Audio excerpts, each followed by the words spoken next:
నమస్తే friends, welcome back to our channel cook with Kalpana. ఈరోజు recipe ఏంటంటే చికెన్ పకోడీ అండి. చాలా చాలా టేస్టీగా ఉంటుందండి. ఇంట్లోనే చాలా ఈజీగా చేసుకోవచ్చండి. టేస్ట్ మాత్రం సూపర్ అంటే సూపర్ అండి. ఎంత బాగుంటుందో అసలు మీరు నమ్మలేరు. ఒకసారి ఇలా ట్రై చేయండి. దాని ప్రాసెస్ ఏంటో చూద్దాము. ముందుగా చికెన్ తీసుకొని చిన్న చిన్న పీసెస్గా కట్ చేయించుకోవాలి. శుభ్రంగా కడుక్కున్న తర్వాత వీటిని ముందుగా మ్యాగ్నేట్ అంటే అదే ముందుగా కలుపుకొని ఒక 2-3 గంటల పాటు ఎంతసేపు ఉంటే అంత మంచిగా వస్తుంది. ముందు కలుపుకొని పెట్టుకోవాలి. అల్లం వెల్లుల్లి పేస్టు, పచ్చి ధనియాల పొడి, టేస్ట్కి తగినంత కారము, ఇంకా దానికి తగినట్టుగా ఉప్పు, ఇంకా ఒక 2 టేబుల్ స్పూన్ల కార్న్ ఫ్లోర్ వేసుకోవాలండి. తర్వాత 1 స్పూన్ మైదా వేసుకోవాలి కోటింగ్ కోసము. మీ దగ్గర కార్న్‌ఫ్లోర్ లేకుంటే మైదా అయినా వాడచ్చు. కొంచెం బియ్యపిండి తీసుకున్నా పర్వాలేదు, శనగపిండి అయినా పర్వాలేదండి, ఏవైనా వేసుకోవచ్చు. తర్వాత ఒక 2-3 పచ్చిమిర్చి ముందే వేయాలి, తర్వాత వేయించుకోవాల్సిన అవసరం లేదు.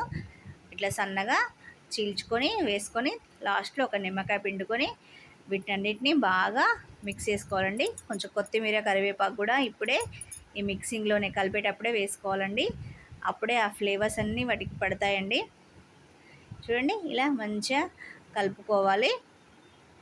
ఇట్లా చికెన్ పీస్ను ఇట్లా ప్రెస్ చేసుకుంటూ కలుపుకుంటే ఇంకా బాగా వస్తుంది. గట్టిగా కలుపుకోవాలండి. కొంచెం లూజ్గా కలిపితే అంత కొంచెం మెత్తగా అవుతుంది. ఇట్లా గట్టిగా కలిపితేనే పకోడీ గట్టిగా పైన కోటింగ్ కూడా మంచిగా వస్తుందండి. తర్వాత ఇలా కలిపి పెట్టుకున్నాక ఒక 2-3 గంటల పాటు ఫ్రిడ్జ్లో పెట్టుకోండి. డీప్ ఫ్రిడ్జ్లో పెట్టుకున్నా పర్వాలేదు. అసలు నైట్ అంతా ఉంటే ఇంకా చాలా చాలా బాగుంటుందండి. అదే ఎంత టైం పడితే అంత టైము ఉంచుకోవచ్చు. తర్వాత ఒక ప్యాన్ తీసుకొని ఆయిల్ వేసుకొని వేడైన తర్వాత ఈ చికెన్ పీసెస్ అన్నీ ఒకదాని తర్వాత ఒకటి వేసుకొని మంచిగా వేయించుకోవాలండి. ఇది కొంచెం మ్యాగ్నెట్ అయిన తర్వాత కొంచెం కలర్ చేంజ్ అవుతుందండి. చూడండి, కొద్దిసేపు వేసిన తర్వాత అట్లా కదపకండి. ఇది లో టు మీడియం ఫ్లేమ్లో ఉంచుకొని వేయించుకోండి. ఎక్కువ పెట్టిందంటే మాడిపోతుంది, లోలో పెట్టిందంటే సరిగా వేగవండి, పచ్చి పచ్చిగా ఉంటాయి. అందుకనే మీడియం ఫ్లేమ్లో ఉంచుకొని మంచిగా వేయించుకోవాలి.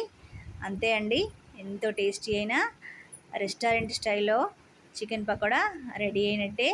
చాలా చాలా టేస్టీగా ఉంటుందండి. బయట కొంటే 120 రూపీస్కి ఎన్ని వస్తాయండి అసలు. ఇంట్లో అయితే 120, హాఫ్ కేజీ తెచ్చుకున్నామంటే ఇంట్లో మొత్తం తినొచ్చు. అందుకనే ఇంట్లోనే ట్రై చేయండి. ఇంట్లోనే హెల్తీ కదా ఏదైనా కూడా. అంతే అండి, chicken pakoda taste chicken pakoda ready అయిందండి. మీరు కూడా ట్రై చేయండి. నా రెసిపీ నచ్చినట్లయితే సబ్స్క్రైబ్ చేయండి, షేర్ చేయండి, లైక్ చేయండి. ఇదైతే మా పిల్లలకి చాలా చాలా ఇష్టం అండి. ఈ కలర్ వచ్చిన తర్వాత తీసుకోవడమే అండి. అంతే అండి. ఇంకా తర్వాత మిగతా అన్నీ కూడా ఇట్లే చేసుకొని వేయించుకొని తీసుకోవడమే.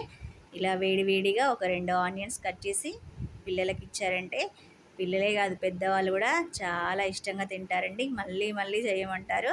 ఒకసారి మీరు కూడా ట్రై చేయండి. థ్యాంక్ యూ అండి. బాయ్.